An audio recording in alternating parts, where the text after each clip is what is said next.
좀 여러분에게 알려드리고 싶은 것은 지금 요즘 우리가 교리 설교를 좀 합니다. 그 여러 가지 교리를 묶어가지고 그래서 본문을 강의하는 것은 조금 어렵습니다. 그래서 양해해 주시고 또 몇 주째 제가 성경을 읽고 본문 강의 안 하고 그냥 그렇게 해 나가니까 교리 선교할 때는 여기저기서 뽑아서 해야 되기 때문에 좀 그런 어려움이 있다 하는 것만 기억하시고 참조해 주시기 바랍니다. 2장 9절에서부터 11절까지 봅니다. 기록된 바 하나님이 자기를 사랑하는 자를 위하여 예비하신 모든 것은 눈으로 보지 못하고 귀로 듣지 못하고 사람의 마음으로 생각지 못하였다 함과 같으니라. 오직 하나님의 성령으로 이것을 우리에게 보이셨으니 성령은 모든 것 곧 하나님의 기쁜 것까지도 통달하시느니라. 사람의 일을 사람 속에 있는 영 위에 누가 알리요? 이와 같이 하나님도 하나님의 일도 하나님의 영 위에는 아무도 알지 못하니라. 아멘. 그리스도가 왜 우리에게 필요한 세 가지 이유, 우리 지속적으로 그리스도가 우리의 제사장 되시고 선지자 되시고 왕 되시는 몇 달에 걸쳐서 이 부분을 구원에 관련해서 나누고자 합니다. 그래서 오늘은 그리스도가 왜 우리에게 필요한가는 세 가지 이유에 대해서 말씀을 드리고자 합니다. 기독교 다른 종교 다른 점 제가 계속 강조합니다만 기독교 핵심은 다른 것이 아니라 하나님을 버린 죄를 짓고 이 땅에 고통하고 있는 사람들을 구원하기 위해서 이 땅에 보내신 하나님의 아들 예수 그리스도가 그가 누구인지를 깨닫고 그와 어떤 관계를 가지느냐가 사실 기독교의 가장 중요한 핵심이 되어집니다. 그럼 기독교는 착하게 살려고 하는 종교도 아니고 물론 선한 결과 있지만 착하게 살려는 종교도 아니고 기독교는 세상에 살면서 좀 더 편안하고 기쁘고 즐겁고 안전하고 또 우리 자녀들 잘 되고 하는 축복을 받기 위해서 믿는 종교는 더욱더 아닙니다. 기독교는 하나님께서 우리를 죄에서 건지셔서 영원한 멸망의 심판을 받지 아니하고 하나님의 자녀가 되어서 우리들을 위해서 준비하신 그 영광의 찬란한 날을 상속받는 상속자들이 되게 하기 위해서 이 땅에 보내신 하나님이신 예수 그리스도를 우리가 믿고 그리고 그분이 우리 모든 것이 되는 삶을 살도록 초청하는 종교가 바로 기독교다. 저는 그렇게 생각합니다. 바로 이것이 우리 인간들이 영원한 운명을 결정짓는 것이기 때문에 여기 서 있는 설교자는 주저함없이 기회가 주어지는 대로 사도 바울이 선포한 대로 주님이 오시는 그날까지 우리는 십자가에 달리신 예수 그리스도를 선포한다는 사도 바울의 사명처럼 저는 기회가 주어지는 대로 바로 예수님을 통해서 구원받는 길에 대해서 저는 또 반복하고 또 반복하는 것입니다. 그런데 사람들은 왜 그렇게 그리스도에 대해서 관심을 가지지 않을까요? 자신의 구원을 확신을 가지기 위해서는 예수님에 조금 관심을 가지고 예수님 누구신가 그분이 우리를 위해서 행하신 일이 무엇인가를 관심을 가지지만 어느 날 내가 구원받았구나 구원의 확신이 들어가면 그때부터는 예수님으로부터 졸업을 하고 죄와 심판되는 그런 것을 까마득하게 잊어버리고 오직 자기 자신 하는 모든 일이 잘 되고 건강하고 집안이 유복하고 자녀들이 잘 되는 그래서 이 땅에서 행복해야 되는 이 땅의 삶에만 왜 그렇게 사람들이 관심할까요? 그 이유는 아직도 그리스도 밖에 있는 삶이 얼마나 비참하고 교회 다니긴 다니지만은 아직도 여러분들이 그리스도 밖에 있는 삶이 무엇인가 그리스도를 만나지 못했다면 나는 그렇게 어떤 삶을 살고 있는가는 그런 것에 대해서 잘 깊이 깨닫고 있지 못하기 때문이라고 저는 그렇게 생각합니다. 예수를 믿고 그분과 관계를 가지려면 그 무엇보다도 왜 우리들에게 그리스도가 필요한지를 알아야 됩니다. 만약 내가 왜 하나님의 아들이 필요한지를 여러분 제대로 알지 못한다면 우리들은 결코 예수님이 자신의 모든 것이 되기를 소원하는 그런 마음을 가질 수가 없고 끝까지 주님 오시는 그날까지 예수가 우리의 모든 것이 되기를 소원하기가 어렵습니다.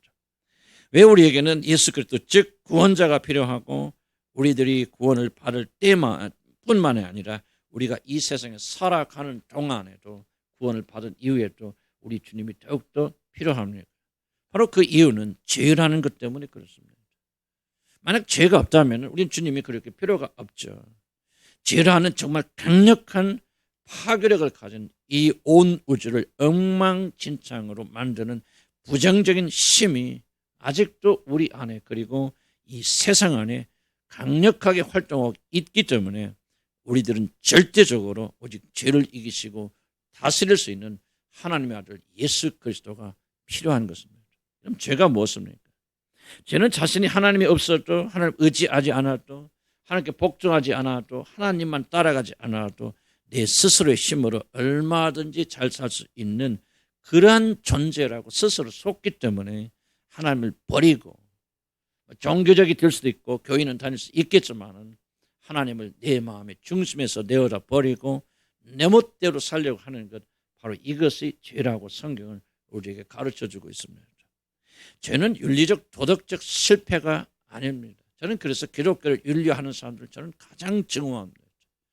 죄는 결코 이거 하라 저거 하지 말라 율법과 도덕적 실패가 아니고, 거짓말하지 않는 자, 그런 자는 그런 것이 아닙니다. 윤리와 도덕이 있겠지만 그러나 그것이 핵심이 아닙니다. 모든 것의 중심이 하나님을 놓는 것, 범사의 그를 인정하는 것, 바로 하나님의 나의 모든 것이 되지 않는 것, 하나님을 의지하지 않고 자신이나 자신이 소유하는 것을 더욱더 의지하는 것, 우리들의 마음이 온전히 하나님을 향하지 않는 것이 바로 죄라고 성경은 그렇게 말합니다. 윤리와 도덕 이상의 것입니다. 오직 하나님만 의지하고 하나님께 복종하고 하나님만 사랑하고 하나님만을 경외함으로 하나님을 영원하게 하기 위해서 하나님께서는 자기 자신의 모습을 따라서 여기 앉아 계신 여러분들을 창조하신 것입니다. 하나님은 우리들의 아버지가 되어 주셔서 우리의 모든 필요를 공급하여 주실 뿐만 아니라 하나님께서 여러분에게 놀랍고도 귀한 사랑을 베풀어 주심으로 여러분들의 가장 깊은 곳에, 영혼의 가장 깊은 것이 차고 넘쳐서 온 우주에서 가장 행복하고 영광스러운 존재로 그렇게 살도록 하시기 위해서 하나님께서는 여러분을 창조하신 것입니다. 가장 만족한 존재, 이 세상에서 가장 기쁜 존재, 하나님만이 가지고 있는 그 놀라운 생명을 가지고 하나님의 영광으로 가득 채워진 말로 형용할 수 없는 영광스러운 삶을 살도록 하기 위해서 하나님은 저와 여러분을 영원전에 계획하시고 때가 되어서 이 세상에 보내신 것입니다. 그런데 하나님, 인간에게 주어진 유일한 한 조건이 있다면, 그런 놀라운 축복을 받으려면 하나님을 사랑하고 하나님만을 자신의 힘으로 삼아서 하나님께 복종하며 살 때 이 모든 축복을 우리에게 주시리라고 그렇게 약속하신 것입니다. 저는 하나님께서 자신만을 바라보고 자신만을 의지하는 그런 자가 되라는 것 같이 우리들에게 주신 놀라운 축복은 없다라고 저는 그렇게 생각합니다. 하나님께서 인류에게 주시는 가장 놀라운 축복의 초점, 다른 것이 아니라 나만을 바라라, 나만을 바라고 나만을 사랑하고 내게로 오라, 그리하면 너희가 살 것이고 너희가 배부를 것이라고 하는 이 초청보다도 더 놀라운 초청이 우리에게 없고 더 행복한 부르심이 없다고 저는 그렇게 생각합니다. 만약 여러분이 오직 하나님만으로 가득 채우는 하나님의 초청을 여러분이 받을 수 있는, 인간으로서 누릴 수 있는 가장 크고 위대하고 놀란 축복으로 여러분이 받아들이지 않는다면 여러분 결코 이런 마음속 깊이 하나님께 나아갈 수가 없습니다. 하나님께서 나만을 바라보고 살라는 것은 하나님께서 세상을 사랑하지 말고 하나님 자신만을 사랑하라고 우리에게 주신 명령은 마치 많은 사람들이 어떻게 오해하냐면, 어떤 깡패가 길을 가다가 아주 아름다운 미인을 만났습니다. 그래서 칼로 그 여자를 위협하면서 너 나만 사랑하고 나만 바라봐, 다른 남자 바라보기만 해도 내가 죽여버릴 거야 하는 그런 협박이 아니라고는 사실 여러분 기억해야 됩니다. 자기 자신만을 바라보라는 하나님의 초청은 우리들을 가장 행복하고 만족하고 넘치는 그런 사람으로 만드는 놀라운 축복의 초청입니다. 나는 이것이 바로 여러분이 놀랍도록 여러분이 주시는 축복의 초청이라는 사실을 깨닫는 순간부터 난 여러분이 진짜 참된 그리스도인으로 변화되는 순간이라고 나는 그렇게 생각이 되어집니다. 그럼 생각해 보시기 바랍니다. 여러분, 배가 고파서 밥을 먹어야 되는데 우리나라에서 가장 유명한 식당이 있습니다. 요새 말로 하면 뭐 미슐린 그런 3스타 주방장, 세계에서 요리를 제일 잘하는 주방장 요리하는 특급 호텔이 있는데 그 호텔에서 여러분을 초청해서 이제 와서 배가 고프신데 마음껏 원하는 대로 이 모든 음식을 드세요라고 여러분을 초청하였는데도 불구하고 정말 별거리야. 아니 왜 내 마음대로 음식 하나도 내 마음대로 못 먹게 그렇게 네 자유를 속박하십니까? 그렇게 말하면서 나는 그런 데 가서 그런 거 안 먹고요. 난 집에 가서 라면 끓여 먹고 끓여 먹으면서 내가 정말 자유를 만끽하고 싶어요. 그렇게 말할 수가 있겠습니까? 만약 그렇게 말한다면 그 사람은 이 세상에서 가장 어리석은 그런 사람입니다. 인간은 우리들이 생각하는 것처럼 그렇게 신세가 졌고 팔자가 늘어진 그런 자들이 여러분 아닙니다. 지금 잠깐 이 세상에서 조금 여러분이 내 멋대로 살 수 있고 그리고 그런 대로 이 세상에서 먹고 마시고 즐기고 그리고 여러분 행복하게 산다고 여러분들이 팔자가 늘어진 그런 사람들이 아니란 말입니다. 이런 교도소에 가보면 사형수가 있습니다. 그 사형수가 이제 마지막 사형을 집행하기 전에 죽기 전에 마지막 소원을 하나 들어줍니다. 뭐 다른 건 못 들어주죠. 그러나 한 가지 소원, 너 죽기 전에 배불리 먹고 죽을 수 있는 그런 음식, 네가 먹고 싶은 건 뭐가 있느냐? 그거 물어봅니다. 그럼 교도소에서 그들이 죽기 전에 내가 꼭 이거 먹고 싶은 음식을 걸판식에 그 사람이 죽기 전날 그 이제 식사를 먹고 조금 있다가 죽는 겁니다. 그래서 마지막 만찬을 교도에서 최대한대로 그렇게 베풀어서 무엇을 먹고 싶든지 별걸 다 마련해서 그 사형수에게 먹입니다. 한번 생각해 보시기 바랍니다. 지금 이 순간 내가 먹을 것을 마음대로 먹을 수 있다고 자신이 죽기 전날 음식을 먹으면서 희낙낙 즐거워하고 기뻐한다면 그 사람이야말로 미친놈이 아니라면 무엇이 미친놈이겠습니까? 그런데 세상이 다 그러합니다. 이제 머지않아서 자신에게 다가올 영원한 멸망을 보지 못하고 하나님의 심판을 보지 못하고 지금 잠깐 여기서 즐길 것이 있다고 먹을 것이 있다고 미친 듯이 그렇게 산다면 그 사람이야말로 이 세상에서 가장 어리석은 사람이 아니면 누가 어리석은 사람이겠습니까? 그 음식에 위해서 소화되기도 전에 그 사람의 목은 교두대에 달릴 것이고 그의 정맥에 독주사가 꽂혀서 치명적인 독이 들어가면서 몸을 불불 떨다가 지옥으로 떨어질 그런 운명을 깨닫지 못하고 그가 오늘 개처럼 음식을 즐기면서 기뻐하고 희낙낙거린다. 며칠 뒤에 죽을지도 모르고 이 나발이라고 하는 사람이 왕처럼 잔치를 베풀고 취하여 즐기듯이 오늘 또 우리에게 다가올 운명을 깨닫지 못하기 때문에 세상에 빠져서 먹고 마시고 오락과 쾌락과 음란과 방탕에 즐거워하면서 그리스도 앞에 나오지 못하는 자들이 있다면 이 얼마나 어리석고 불쌍한 일이겠습니까?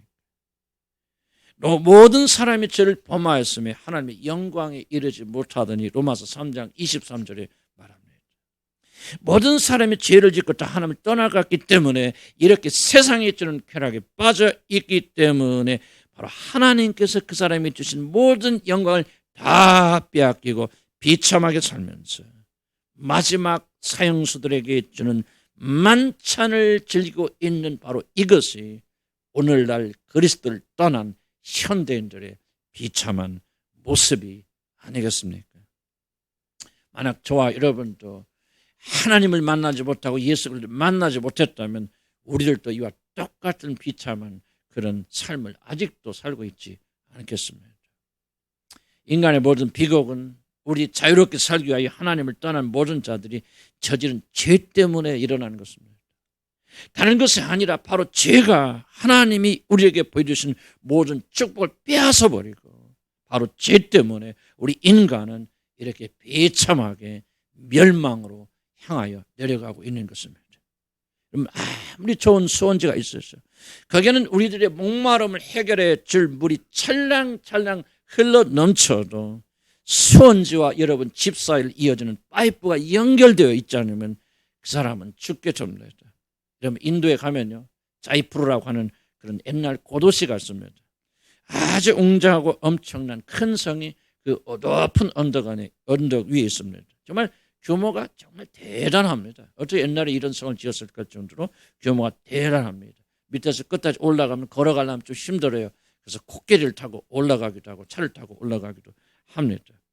그런데 그렇게 웅장하고 엄청난 돈을 들여서 건설하였습니다. 그래서 이 남인도 제국의 수도로 서울로 삼아서 그 웅장한 성을 이렇게 쌓아놓고, 그리고 많은 사람들이 그들과 임금도 이사가고 다 이사가서 살게 되었는데, 얼마 지나지 않아서 그 도시를 다 버리고 다시 내려와야만 되었다고 합니다. 왜냐하면 그 이유는 다른 건 다 좋은데 물을 끌어올 수가 없습니다. 너무나 높은 지역에 있기 때문에 물을 끌어올 수가 없습니다.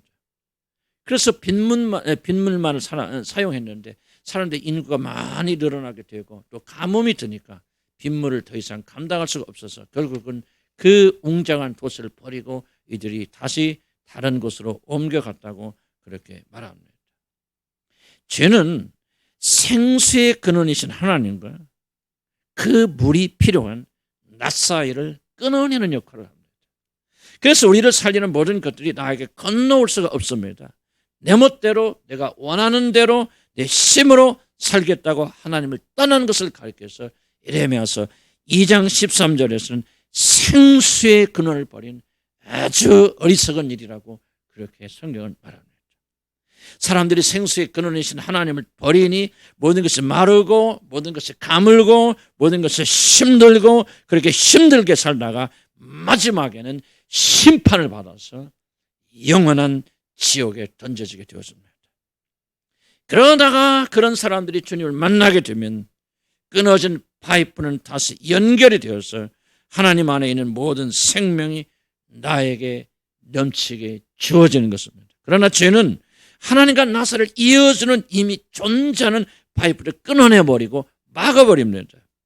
그래서 우리들을 목마르게 하고 슬프게 하고 외롭게 하고 괴롭게 하고 두렵게 하는 그런 일을 합니다.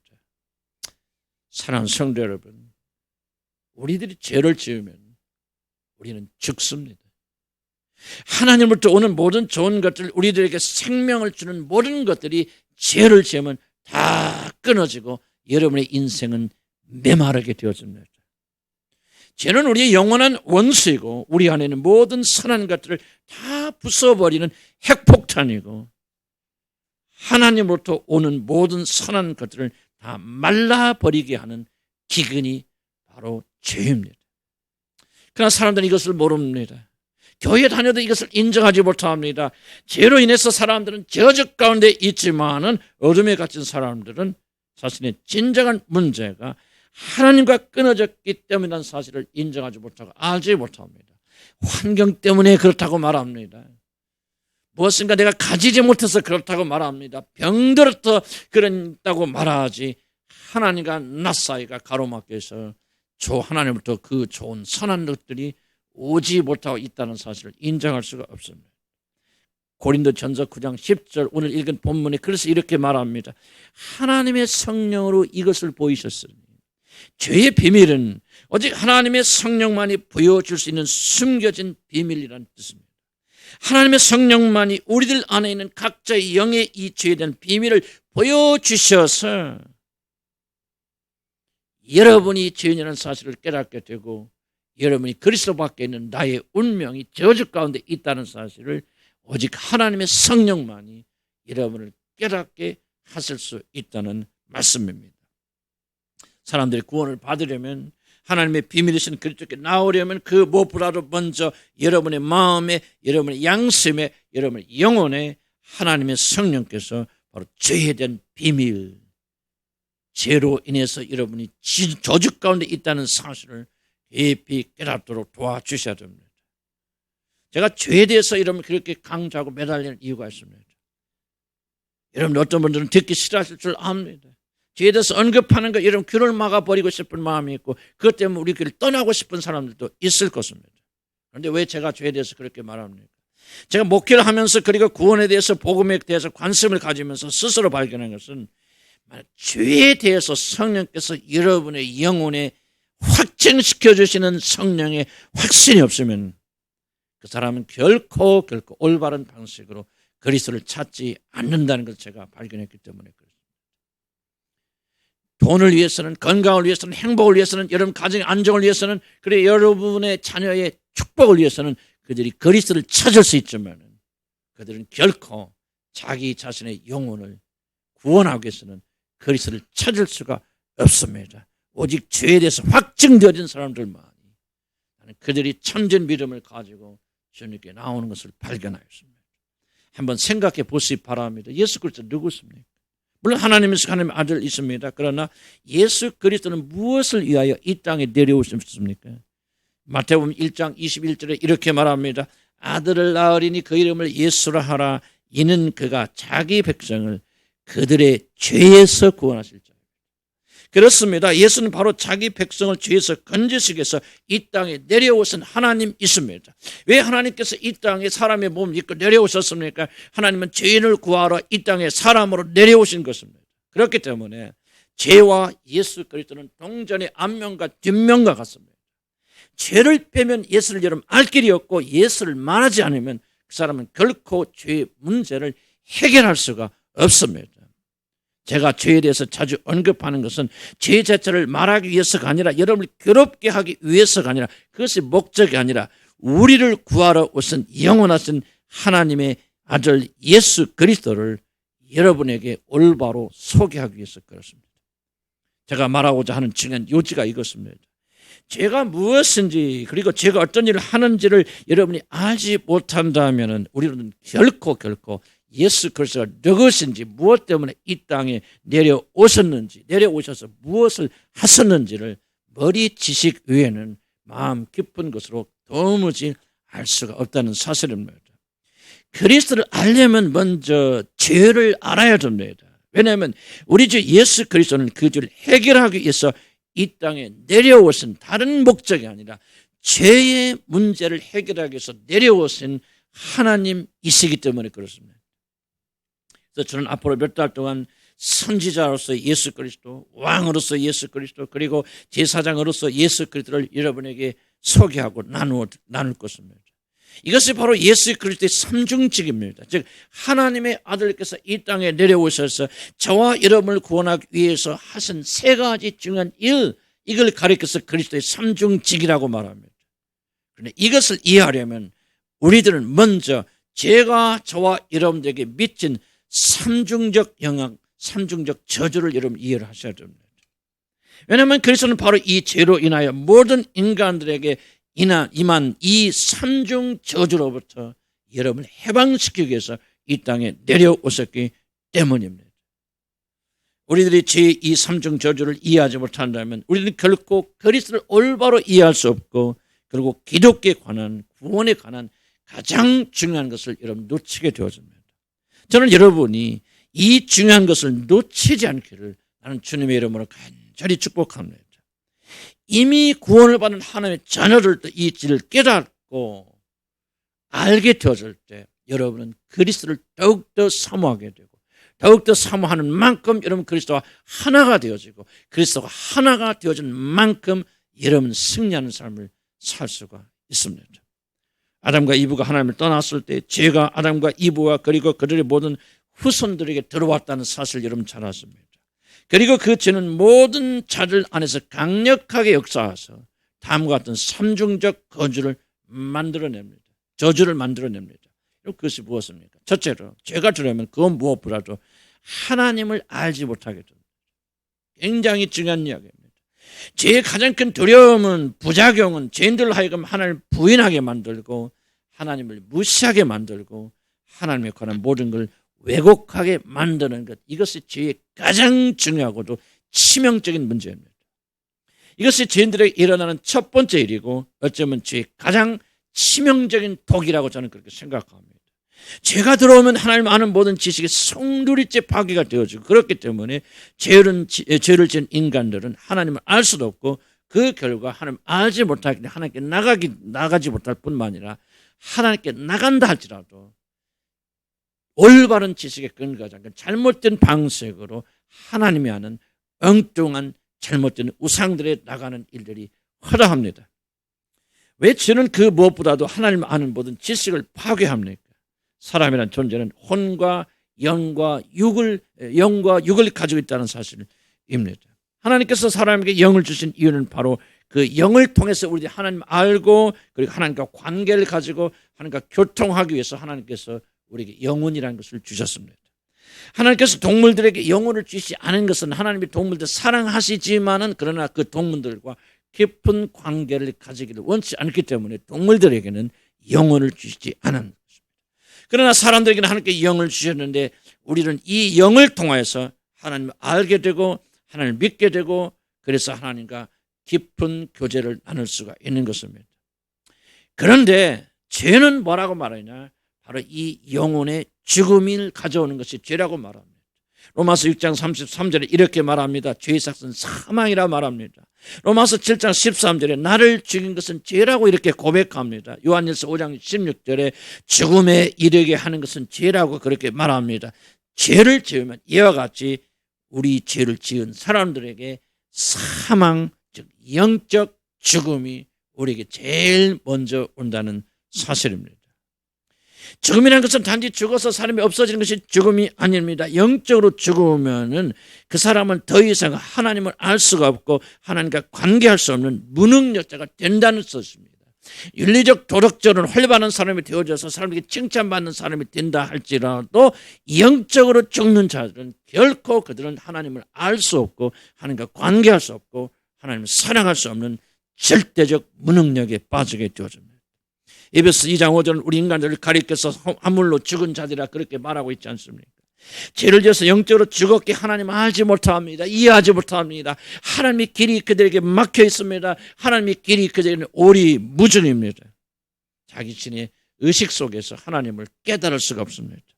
어리석은 자는 그의 마음의 중심에 이르기를 하나님이 없다 하는도다. 시편 14편 1절에서 그렇게 말하지 않습니까?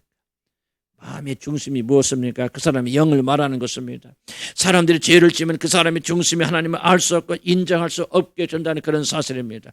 왜 그것이 여러분 그렇게 심각합니까? 사람이 하나님을 알지 못하면 하나님을 찾을 수 없고 하나님을 찾아 만나지 못하면 그 사람은 살 수 없기 때문에 그렇습니다. 우리에게 필요한 모든 것들이 다 하나님부터 오는 것이 아니겠습니까?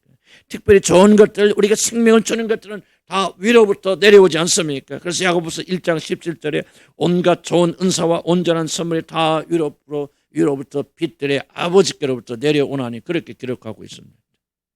우리에게 필요한 모든 것들, 정말 우리에게 참된 생명을 가져다 주는 모든 것들은 온 우주 만물을 창조하신 하나님 아버지부터 내려온다는 사실입니다. 그런데 죄는 우리와 하나님과 관계를 끊어버립니다. 파괴하여 버립니다. 수원지와 우리를 연결하여 주는 파이프가 막혀버리듯이 죄는 우리와 하나님 사이를 막아버려서 정말 하나님으로부터 오는 그 모든 좋은 것들이 우리에게 오지 못하도록 그렇게 막아버립니다. 물론 우리들은 하나님으로부터 끊겨져도 개, 돼지처럼 먹고 사는데 지장 없고 세상 사람들처럼 그렇게 살 수가 있습니다. 그러나 참된 생명은 끊어져 버립니다. 그래서 하나님과 끊어지면 하나님의 자녀로서는 이러면 살 수가 없습니다. 죄가 하나님으로부터 오는 모든 좋은 것들, 하나님의 자녀들에게 주는 참된 생명이 다 가로막아버리기 때문에 그렇습니다.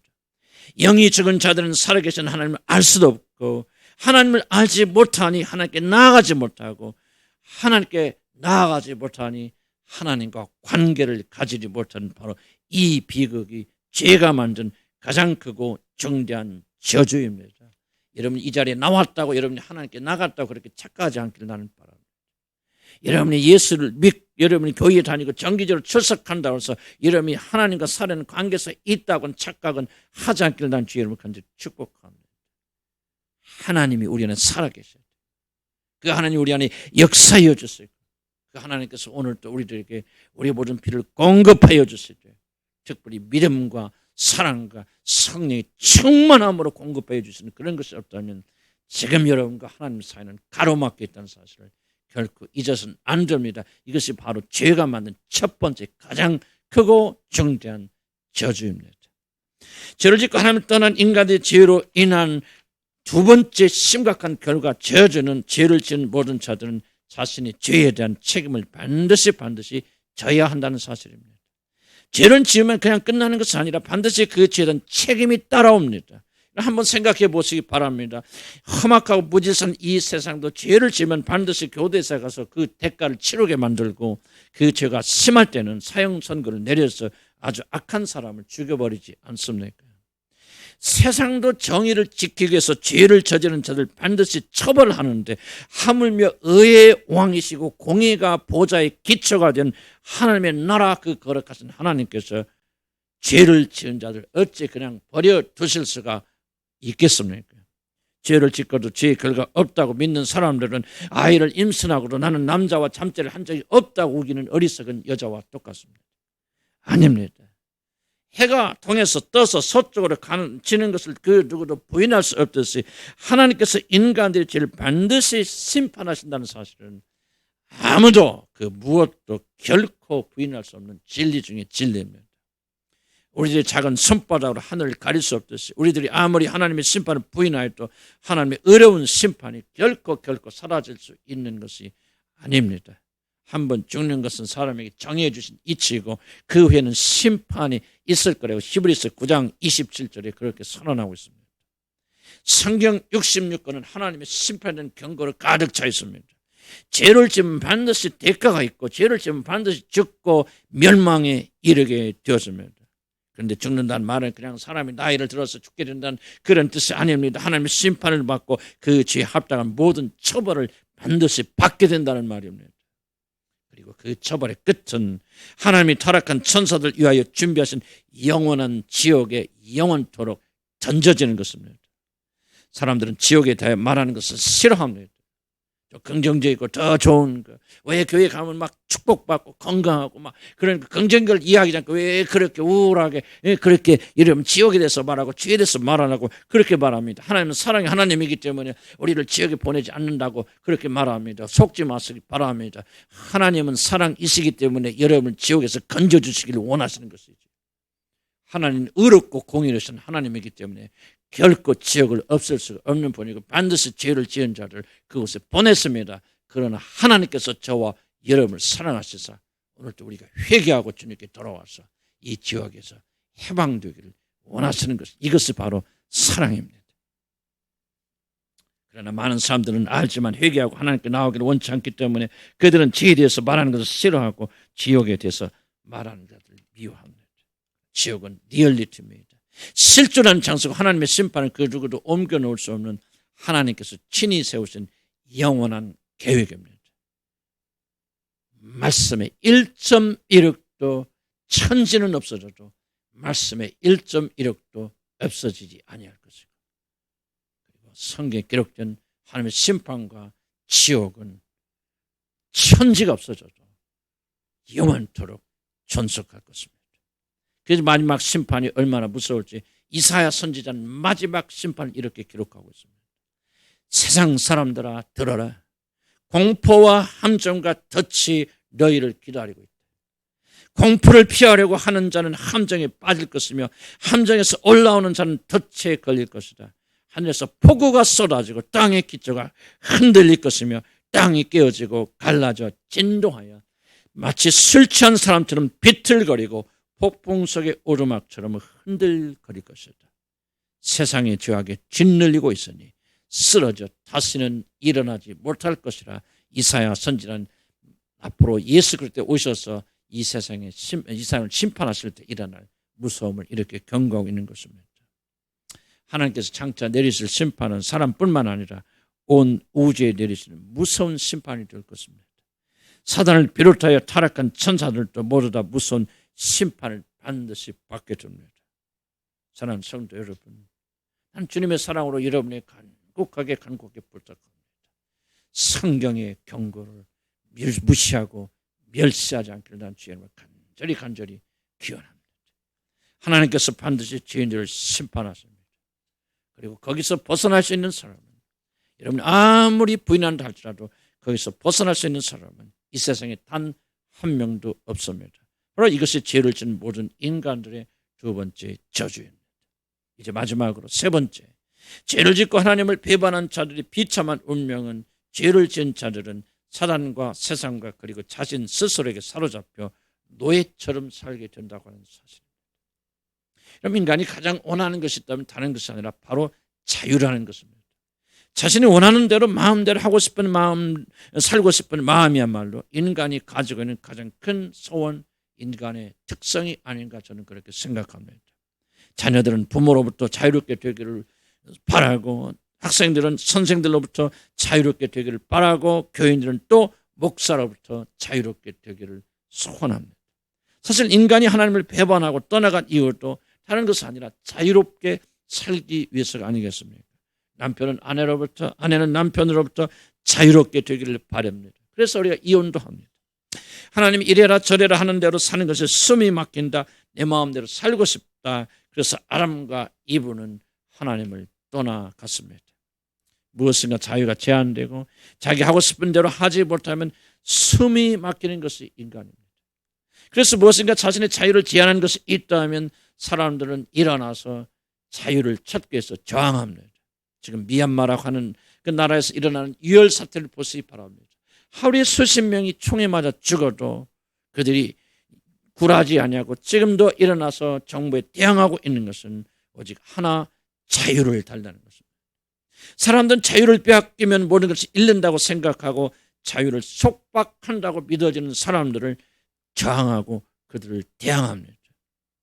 그런데 이 어리석은 인간들은 자신이 진짜로 속박당하고 있는 것은 알지 못하고 그것으로부터 자유롭게 되기는 원하지 않는다는 것입니다.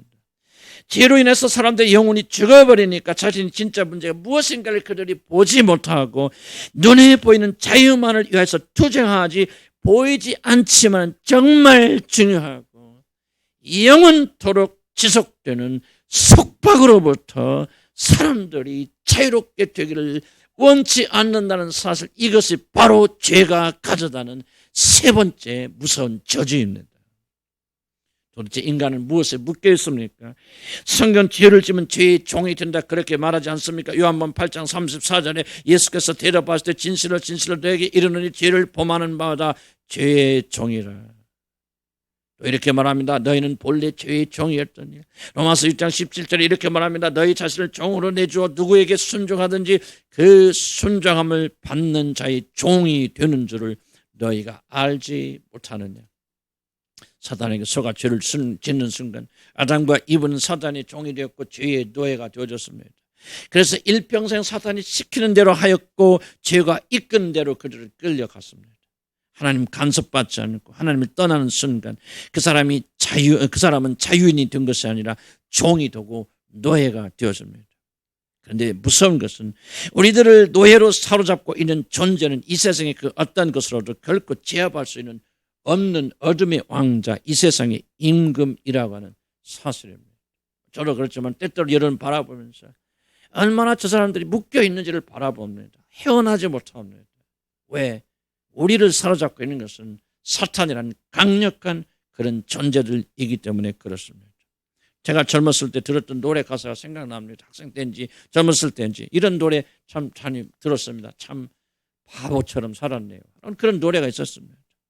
근데 저는 주님을 만나기 이전에 제 삶을 뒤돌아보면서 항상 내 마음을 적셔주는 한 구절이 있습니다. 그것은 뭐냐? 그것은 참 나는 노예처럼 살았네요 라고 하는 그런 표현입니다.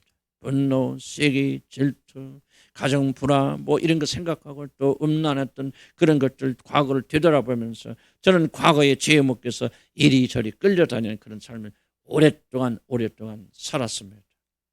자유롭게 내 마음대로 살았다. 내가 내 마음대로 화도 내고 분노도 하고 정말 내가 하고 싶은 대로 내가 살았다고 그렇게 자랑하였는데 알고 보니 그는 자유롭게 산 것이 아니라 죄와 사단에게 오랫동안 내가 사로잡혀 노예 생활을 했다는 것을 저는 비로소 깨닫게 되어졌습니다.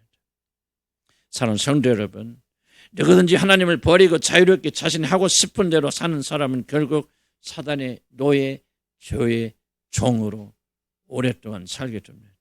그리고 여러분이 묶인 것을 그리스도가 오셔서 풀어주시기 전까지는 절대로 여러분이 자유로움을 느낄 수 없는 강력한 묶음으로 우리들은 오랫동안 노예 생활을 할 수밖에 없습니다. 어느 날 주님께서 제자들을 보내서 묶여있는 나귀 새끼를 풀어오시라면서 이렇게 말씀하십니다. 주님이 쓰시겠다. 그래서 묶여있는 나귀 새끼를 주님이 푸십니다. 주님께서 푸시기 전까지는 우리는 이 나귀 새끼처럼 묶여 있을 수밖에 없는 우리들이라는 사실을 기억하시기 바랍니다. 많은 사람들은 성적인 죄의 음란과 방탕과 물질과 분노와 서로 헤아릴 수 없는 그런 것들이 묶여 있지만 도무지 우리들의 힘으로 풀어낼 수가 없습니다. 그래서 도살장의 소들처럼 이제 멸망의 지역으로 내려갑니다. 오늘도 교회 다니고 있지만은 여전히 나쁜 습관과 생각과 음란과 방탕과 시기와 질투가 돈에 대한 끊임없는 욕심과 두려움 때문에 묶여 있어서 멸망으로 내려가고 있는 자들이 한두 명이 아닙니다. 바로 이것이 죄를 지은 사람들이 묶여 있는 세 번째 저주입니다. 바로 이 저주에서 우리를 풀어주시기 위해서 영원하신 하나님이신 하나님 예수 그리스도께서 마리아의 태를 빌고 사람의 몸을 입고 이 땅에 내려오셨습니다. 그리고 2000년 전에 갈보리 언덕에서 자신을 우리들의 죄를 위한 대속물로 거기에서 내어주셨습니다. 이제 그가 흘린 보배로운 피를 힘입어 우리들은 이 저주에서 비로소 풀리게 됩니다. 누구든지 그리스도 예수 안에 있는 자들은 이제 자유롭게 해방된 자들입니다. 난 다시 한번 강조합니다. 누구든지 교회에 다니는 자들이 자유로운 자가 아닙니다. 누구든지 교회에 열심히 나서 기도하고 헌신한 자들이 자유로운 자가 아닙니다. 누구든지 그리스도 예수 안에 있는 자들이 이제 자유롭게 해방된 사람들입니다.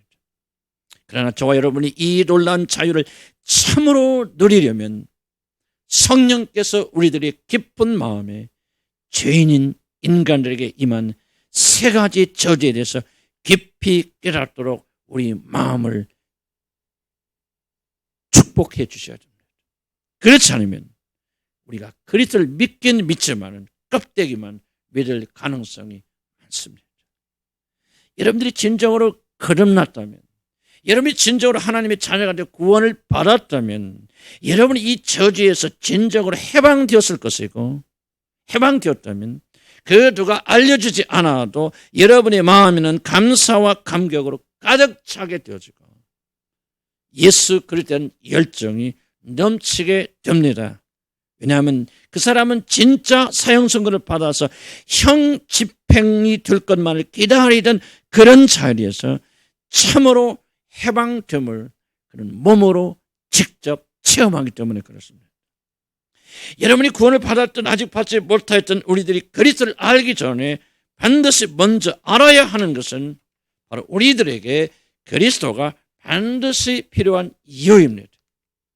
자신에게 임한 저주를 깊이 깨닫지 못한다면 그 사람은 결코 그리스도를 진심으로 찾지 아니할 것이고 그를 만나지 못할 것이고 그건 구원받지 못할 것이고 해방되지 못할 것입니다. 성경이 뭐라고 말합니까? 건강한 의원에게는 결코 의원이 필요 없습니다.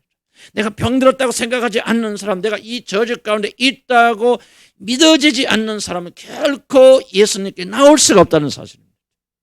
비록 이 자리에 앉아 계셔도 진짜 나에게는 이 산중적 저주가 내 안에 있구나, 이 죄의 저주가 나를 누르고 있구나, 그리고 여기서 벗어날 길이 없구나 라고 깨닫는 사람들만이 그런 그리스도를 향해서, 구원자 그리스도를 향해서 주여 나를 건지소서 그가 주님께 나가서 구원받을 수 있는 것이지, 나는 그런 저주 가운데 있다고 전혀 생각하지 않는 사람들, 나는 그래도 괜찮은 사람인데 교회 다니면은 뭐 어차피 종교는 하나 있어야 되고, 그래 교회 다닌다면 뭐 많은 도움도 되고 그리고 내 양심도 뭐 이렇게 되고 축복도 있게 자는 식으로 앉아 있다면은 여러분 영원히 예수 그리스도를 통한 참 구원이 무엇이고 참 생명이 무엇이고 참 자유가 무엇인지를 여러분 영원히 이해하지 못하고 누리지 못하게 된다는 사실입니다.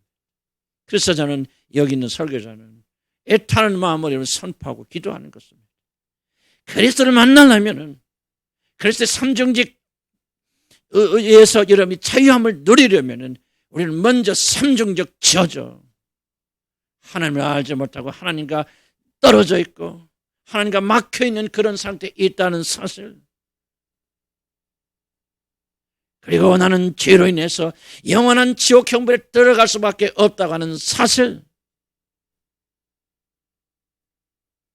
그리고 이제 이 영원한 저주에서 풀어질 수 있는 분은 예수 그리스도밖에 없다는 이 사실을 받아들이지 않는다면 우리는 결코 참된 구원에 이르지 못할 것입니다. 이미 구원받아서 성령 이름으로 계신 분들 이런 질문 던질 수 있습니다. 아니 이미 구원받아서 예수를 아는 자인데 우리가 줄기차게 예수를 알아야 되고 이치에 대해서 알아야 되는 거. 예, 그렇습니다. 여러분 아는 만큼 여러분의 믿음은 더 강해질 것이고 더 굳어질 것이고 그런 만큼 여러분 그리스도 안에 있는 해방을 누리게 될 것이고 누리는 만큼 기쁨과 감사와 감격을 가지게 되어져서 이 세상에 그 어떤 또 원하지 않고 이름이 기도 시간 어느 시간이 되었든 간에 주여 나는 주만 바라봅니다. 주님 한 분만이 충분합니다. 나의 모든 것이 되어 주시옵소서. 주여 당신이 나의 생명입니다. 그분만을 향해 나가는 믿음의 사람들로 여러분 바꿔져 나갈 것입니다. 구원을 받았건 구원을 받지 못했건 우리가 살 길은 딱 하나입니다. 성경이 가르쳐준 대로 나가야 됩니다. 주님을 알지 못한 자들, 주님을 만나지 못한 자들은 이 삼중적 저주에 있습니다. 성도 여러분, 이 길에서 어떻게 나옵니까? 해답이 무엇입니까? 이것이 바로 여러분 눈앞에 있는 예수 그리스도입니다. 우리가 오늘 지금 성찬에서 행하는 무엇을 말합니까? 삼중적 저주에서 우리를 풀어주기 위해서 하나님의 아들이 사람의 몸을 입고 내려오셨어요.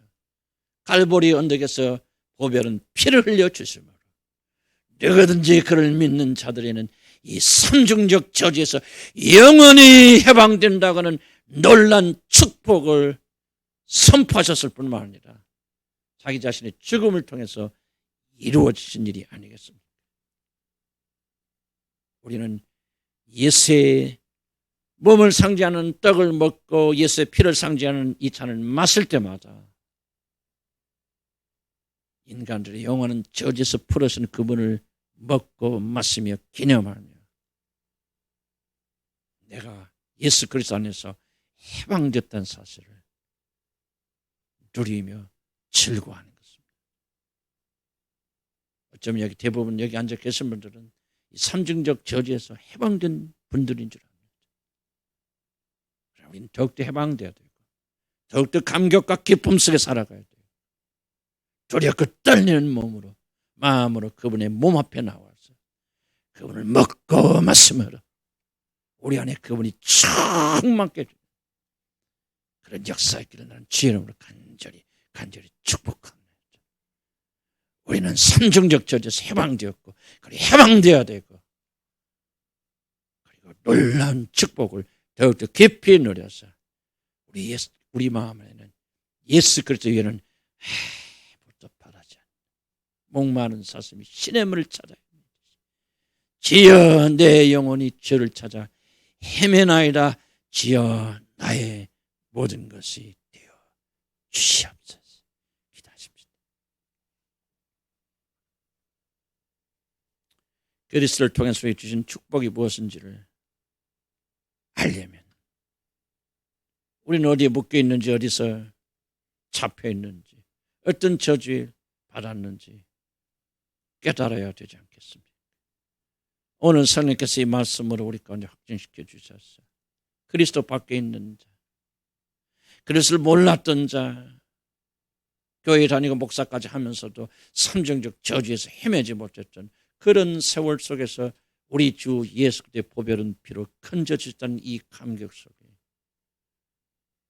그래서 나는 예수 그리스도를 아는 지식이 가장 고상함을 인하여서 내가 전에 유익하게 여겼던 것뿐만 아니라 내 모든 것을 다 쓰레기처럼 여기느니 이는 그리스도를 예수를 아는 지식이 가장 고상합니다. 주님 외에 내가 무엇이 필요하겠습니까? 주님이 나의 모든 것이 되는 것 위해 내가 무엇이 더 필요하겠습니까? 오늘 이미 구원받고 하나님의 자녀가 되고 이 놀라운 감격 속에 있지만 더 큰 감격을 가지기를 소원하는 자들이 이 주의 만찬 앞에 모이게 되실 때 성령이여 이 예수를 통해서 보이지 않는 이 예수를 통해서 주여 우리를 채우셨어요. 우리로 하여금 예수로 충만케 하여 주시옵소서. 잠깐 묵상하시고 이제 준비되신 분은 나오셔서 동참하시기 바랍니다.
믿음과 감사함으로 나오시기 바랍니다. 모든 인간이 가지고 있던 삼중적인 모든 저주는 우리 주 예수 그리스도가 이철 오셔서 갈보리에서 흘리신 보변 피를 믿는 믿음을 가진 자들 안에서 온전히 해결되었습니다. 우리는 모일 때마다 이 사실을 기억하면서 우리 믿음을 새롭게 다져야 됩니다. 우리 헌신이 아니라, 우리 노력이 아니라, 우리 구제는 헌신이 아니라 하나님의 아들의 죽으심을 우리를 이 영원한 새 저주에서 풀어주셨습니다. 그는 저주를 받아 십자가에 매달리셨습니다. 하나님이여, 이 믿음을 주시고 감사를 주시고 감격을 주시옵소서. 우리의 힘과 우리의 지식과 이성으로는 깨닫지 못하니라 성령이여, 우리의 마음에 이 진리를 깨닫게 하소서. 오늘 이 예식에 동참한 자들마다 참된 해방의 역사 일어나게 하소서. 진리를 들을 때마다 그 믿음이 더욱더 강화해져서 기쁨과 감사와 감격, 예수 그리스도 한 번만 생각하면 황홀경에 빠진 그런 믿음으로 충만케 하여 주옵소서. 준비되신 분들 나오셔서 예수 그리스도의 살을 먹고 피를 마시고 믿음의 예식에 동참해 주시기 바랍니다. 세를 안 받으셨어도 괜찮습니다. 믿음 있는 분들, 예수가 누군지 알고 구원의 확신 있는 분들은 임하여 주시기 바랍니다.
시간이 많이 지났으니까 좀 나오시기 바랍니다.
하나님, 다시 한번 우리가 영광스러운 주님의 만찬에 동참케 해주시고 우리 감사드리고,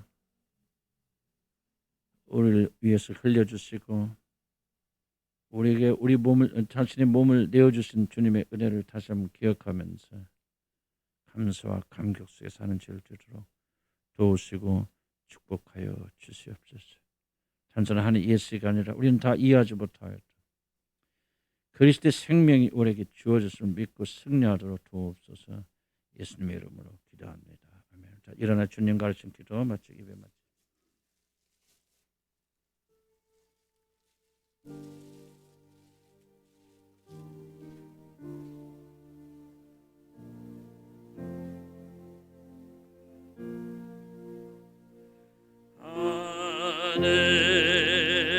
하늘에 계신 아버지, 이름 거룩하사 주님 나라 임하세요.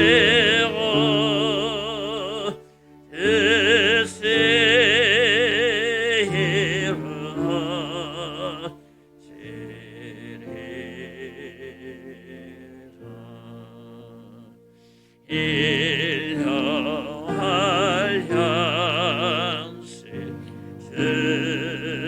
주시오.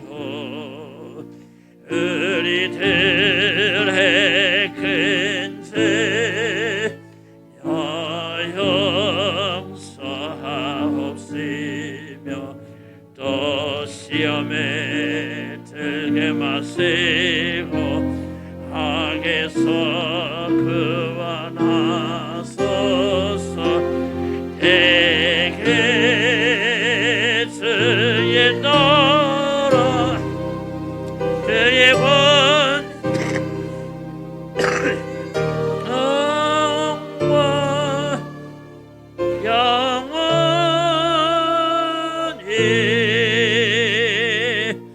아멘.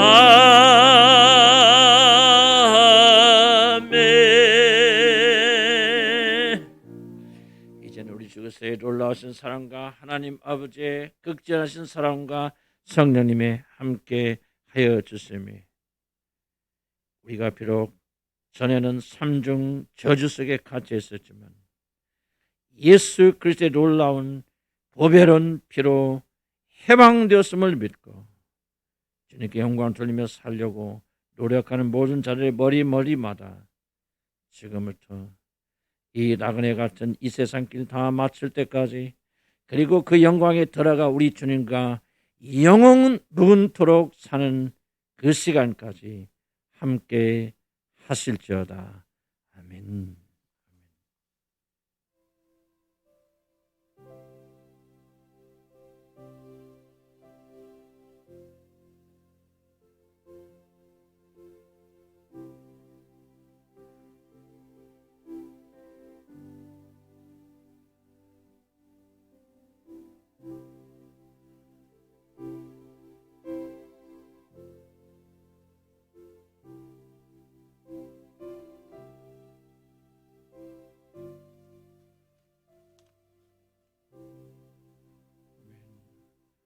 한시 반에 모이도록